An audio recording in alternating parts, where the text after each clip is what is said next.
Hey, I'm Jay Gregg, and on today's show, we're in Mullins, South Carolina, and we're going squirrel hunting. But we're not going squirrel hunting with a gun. We're going to be using a hawk. Stay tuned. It's all coming up next on Carolina Outdoors. Carolina Outdoors with Jay Gregg. Joining me now is Mitch Brantley. Mitch, good to see you, man. Good to see you, Jay. Me and Mitch met a while back, and Mitch is a die-hard falconer now, right? Die-hard. Now, you're the vice president. Vice President of South Carolina Falconry Association. How did you get started into this? I saw a young man one day out in a field and had a hawk flying up back and forth over his head and everything, and I went and met him and everything, and he told me a little bit about falconry, and he said he was getting ready to release his hawk because he was going to college. Mm-hmm. And I asked him, I said, well, let me have him, because I like animals and all that kind of stuff. And I didn't know that you had to have a special permit, federal and state permit to have a bird of prey, or a red-tailed hawk is what he was hunting with. And so I just kept it in the back of my mind and found out more information about it, and took a test and got into falconry, and now I'm the vice president of South Carolina Falconry, and that's kind of how it all started. Well, tell us what we're going to be doing today with these hawks. What we're going to do today is we're going to go try to chase some squirrels with these red-tailed hawks, or rabbits. So we're going to let them fly through the trees, and they're going to follow us, and we're just going to enjoy watching them hunt, and they're going to, let us hunt with them, hopefully. No kidding. Now, who we got with us over here? We got Chris Durham. Chris Durham, he's from Lyman, South Carolina, in Spartanburg County. It's in Spartanburg. Right. And then we got Tyler Wright. He's 14 years old, and he's going to be he's the youngest falconer in South Carolina. He just got his bird just recently, and he's training it right now. So they're both under training. Right. So Tyler's your apprentice? Yeah, he's my apprentice. For 4 years, he'll be training under me for 4 years. Wow. Pretty cool. Let's go get a squirrel. Let's go get one. Well, we're getting ready to go squirrel hunting. With me now is Chris Durham. Chris, what's your hawk's name? Roscoe. And he's going to be doing the hunting for us today. That's our squirrel hunter. He said, I don't like that camera. Yeah, I don't want that camera near me, man. Well, tell me a little bit about your equipment. You were over at your truck a minute ago getting a bunch of stuff. Okay, well, earlier we put on some telemetry. We fly telemetry on our hawks. That way, if they do get lost, we can find them. And if they go down to take a squirrel down in the woods, down in some thick brush, sometimes it's hard to find them. We can find them that way. We can track them down. Okay, so that's tracking. That's what the gun was. Okay, and that's the little that's the tracking antenna. I got you. Yep, but there's several different ways that you can mount them. This is just a quick, easy way that works pretty good. Now, also, we use these bells so you can hear them. You can hear the bells ringing, and when the bird's up in a tree, if he just happens to see a squirrel, if he just turned around, you kind of it'll get your attention to see what he's doing. And you'll watch him and see how he reacts. Because they're quiet without that bell, aren't they? Oh, they're real quiet without that bell. How about your glove there? It looks like it's been pretty mangled up. I guess you got to have a glove, don't you? Yeah, you've got to have a glove. They're not real grippy. You can tell he's not that grippy on the foot, but the talons are very sharp. They're like little needles, and if he's on your skin, every time he hits your skin, it seems like he'll poke a little hole in you, have a little blood. Now, Chris, I saw something look like you already had a squirrel with you. What's that for, the meat? What's the meat for? Well, I got to not let him see this, but he probably knows we got a little trade-off for him. Oh, yeah, he's looking. What you got in the sack? Let's go. What you see? So you have to trade, when he catches a squirrel, you'll have to trade that meat for the squirrel. Yes, sir. Is that right? Yes, sir. We have to do a trade-off. It's all a reward system, so when he makes a kill, then we'll trade him off. Now, how about the stick? The stick? Is that to keep me in line? Well, sometimes you have to. It depends on how bad out of line you get. But normally we'll bang on these trees a little bit and place vines up in the trees, on the nest. We'll shake the vines, and we use the stick to try to push a rabbit out or beat briars out of the way. Okay, so we'll get a rabbit. If a rabbit comes out, he'll get the rabbit. Right, very possible. This bird right here, he's a pretty good rabbit hunter, so he does real well. Well, let's go hunting. We got some good tall trees. I'm ready. Let's do it. Let me get him set up right here. Okay. To release him right quick. I need to get something out of here. Chris, how long have you been doing this? I've been doing this is my 3rd season right here. And these old birds they sure are a lot of fun. A lot of work too, I bet. You just don't take vacation when you have one of these, do you? No, and actually if you take a vacation, you have to find somebody that can take care of your bird for it. Another licensed falconer. You can't just let your family member take care of your bird for you. Right. It's actually illegal for that to take place, so you have to make arrangements. You know, if you're going on a vacation or something, you have to make arrangements. Or he goes with you, eh? Or he goes with you. All right, he knows you're ready. Time to go hunting now. Stay tuned. We'll be right back with more squirrel hunting with hawks. Got us a squirrel already. The hawks, they're in there shaking limbs, as you can see. We hadn't quite made it into the woods yet because we want to be able to see it. It's a little thick. I'm hoping we'll get one right here. Now, we just stepped into the woods. Guess I need to go into the woods and beat some bushes.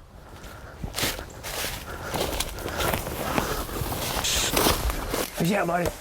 There's a hawk sitting in that white oak tree. And we're trying to make the squirrel move. He is way up there. The squirrel is middleweight. See that limb coming off the white oak? He's right in there. Let's go. See, all right, see the squirrel going up? I see the squirrel. He's on the side. Okay. I know it's hard to see with that camera, but that is something else. This doing it on TV ain't doing justice. I'm telling you, this is cool. Yeah. All right, that squirrel and hawk are probably 10 feet apart, and they're trying to figure out which way to go. It's like a playing chess. I don't know if you can see it, it's so far up there, but the squirrel is almost right overhead. He's coming down this pine tree, and the hawk is like 5 feet from him. He's gone after him twice and missed him both times.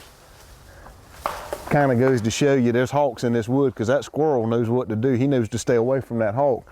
Earlier, the squirrel was coming down the tree to get away from the hawk, and he was more concerned with the hawk than he was four and five humans standing down here at the base of the tree.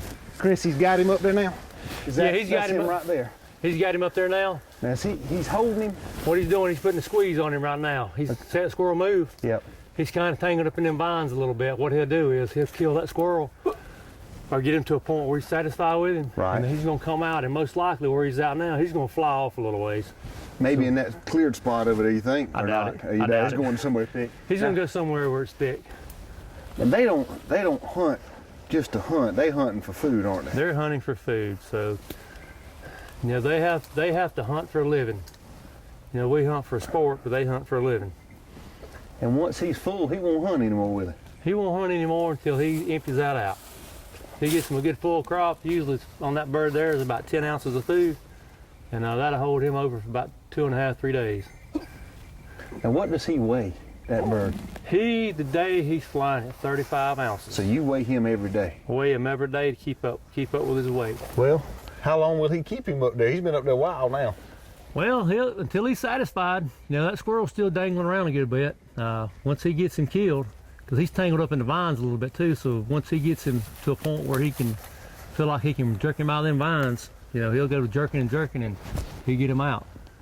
And sometimes they do get hung up there, so that's a bad situation when that happens. I imagine they'll turn loose at a squirrel then to figure that out, won't they? Or... They will. That particular bird, his juvenile year, he got hung up about 50 foot up in a tree on a squirrel pursuit, and he stayed up there quite a while, and he figured out how to get loose, and it was amazing. He got himself righted back up and figured out which jess was hung, and he pulled on that jess, and then he flew off, and then he come right to me.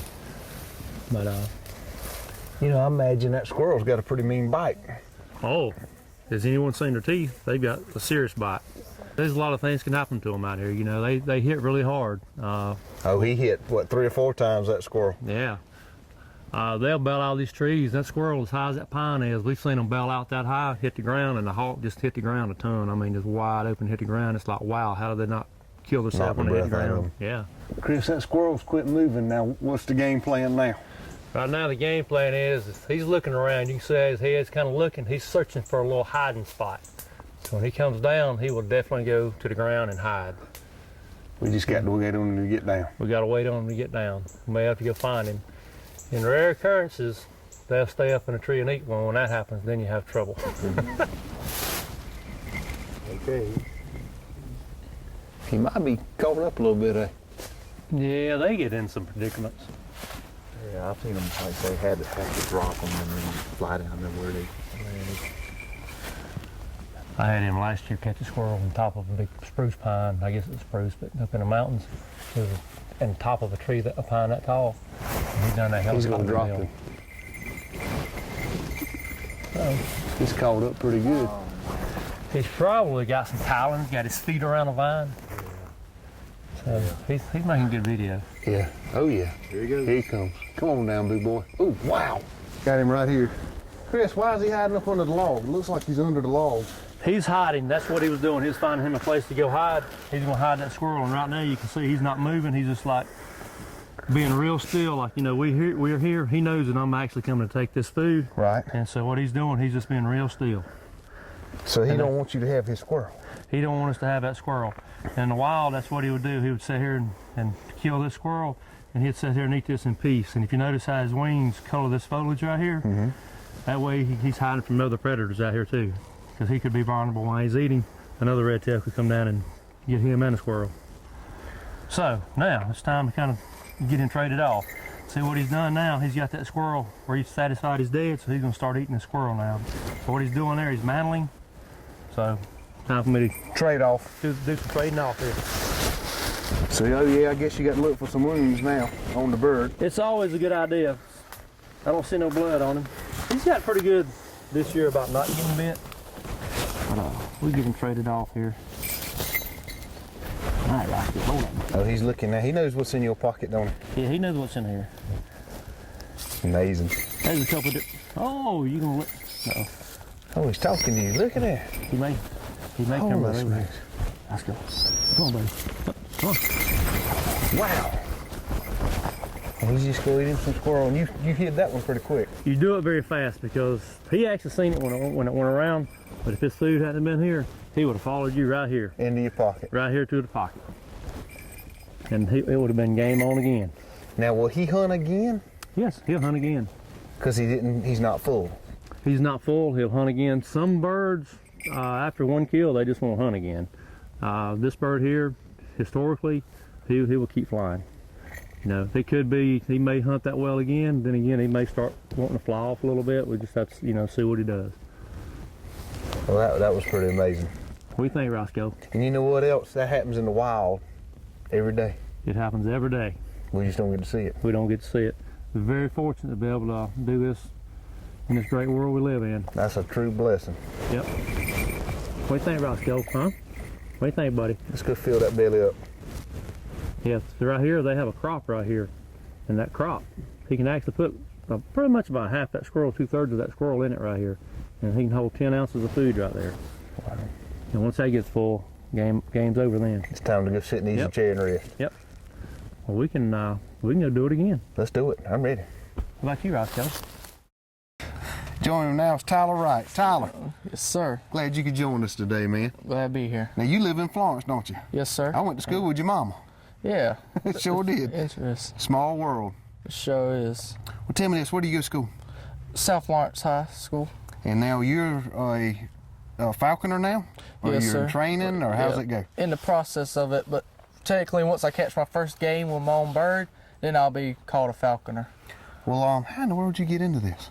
Well, I actually met Mitch, which was my sponsor, about when I was about 10, and then I never got to talk to him again. But this year at the PD Deer Classic, I met up with him and saw the hawks, and we started talking, and finally got into it, and we started emailing back and forth to go on to study for the test, and then he took me up as his apprentice. Wow, that's nice, man. I mean, that's really cool. Now, you have your own bird now. Yes, sir. How long have you had him? For about 6 days now. Really? Just 6 days? Just 6 days. Well, tell us, let's see him. What's his name? Bullet.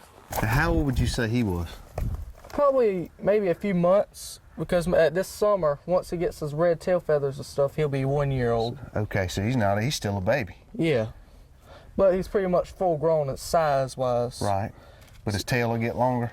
It'll get shorter. Shorter, okay. And when they're juveniles, their feathers are longer to help them while they're flying, since they're not real experienced. And after a year of age, their feathers all get shorter. Just a little bit, though. So, Tyler, I appreciate your time, and it's good to see you. Sir. Hopefully this year we'll get you at the PD Deer Classic. Yes, sir. You and Mitch both. Hoping so. Let's go, come on. There he goes. Now the game begins. Now we're hunting. Now we hunt. Come on, bud. There you go. There's three up there. It's kind of hung up there right now. Oh, man. Here we go. Can you move? There you go. Jump! Whoa! Whoa! Oh! Get him, Bo! Get him, Bo! Get him! That is something! He gave us a show today. I tell you what, he's up there in that tree right above us right now, ready to go. Folks, I tell you, this has been a treat for me. Tell us how to get in touch if we want to get in touch with the Falconry Association. Yeah, what you do is just go to Facebook and punch in South Carolina Falconry Association, and you'll find out more about it. You can call the DNR, the Wildlife and Fisheries Division, and talk to Shirley Clark, and she'll mail you a packet, a falconry packet, and you'll find out a little bit more. And just get with a local falconer and go out hunting with them and experience what it's like. Well, we're going to keep right on hunting because I know Bo's ready. He's up there, he's going nuts above us. Till next week, get out and enjoy your Carolina outdoors.